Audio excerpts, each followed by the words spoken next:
Hi, my name is Kelly Reed and my video speech is on gospel music.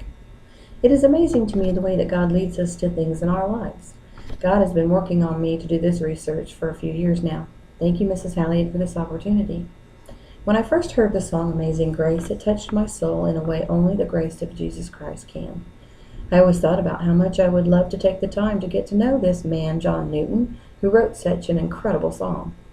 I hope to someday be able to understand what he had gone through and the depths of despair and sorrow he must have endured to be able to articulate such an intense and sincere to the bone retribution and reformation in his life. What could he possibly have done to feel like such a wretch? Then one day a friend and I started to discuss the history of William Wilberforce and the contributions to abolish slavery.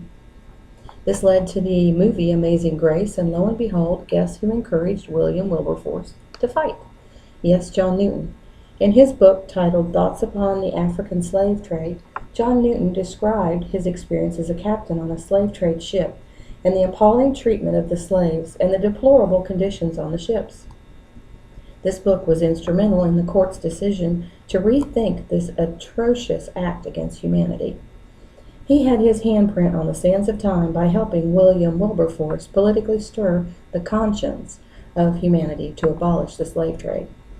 Another nudge came to me to research this song's origin when my mom passed away a few years ago, and of course we played Amazing Grace at her funeral. Now I find myself diving into history to research gospel music, and yet the song Amazing Grace, that actually wasn't even written as a song but a poem titled Faith's Review and Expectations in 1770, has surfaced as a cornerstone again.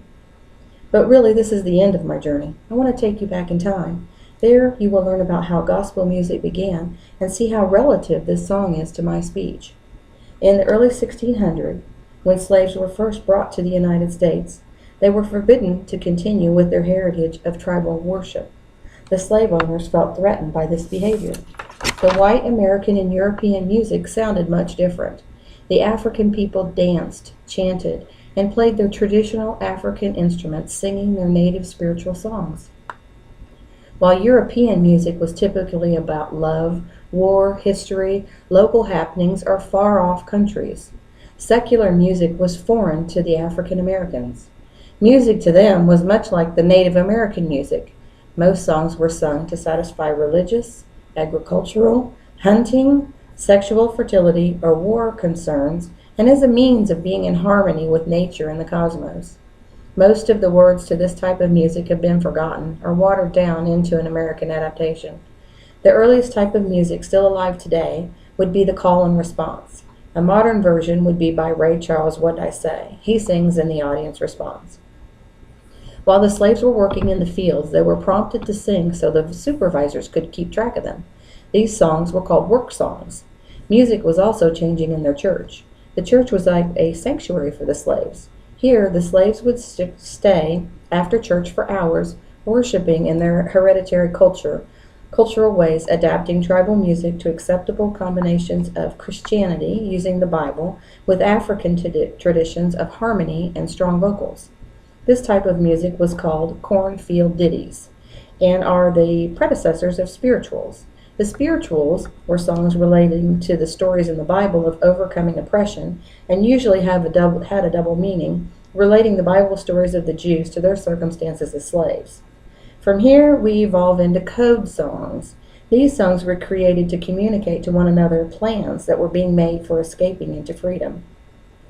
Some of these code words were Drinking Gourd, which meant the Big Dipper, a group of stars that shows which way is north.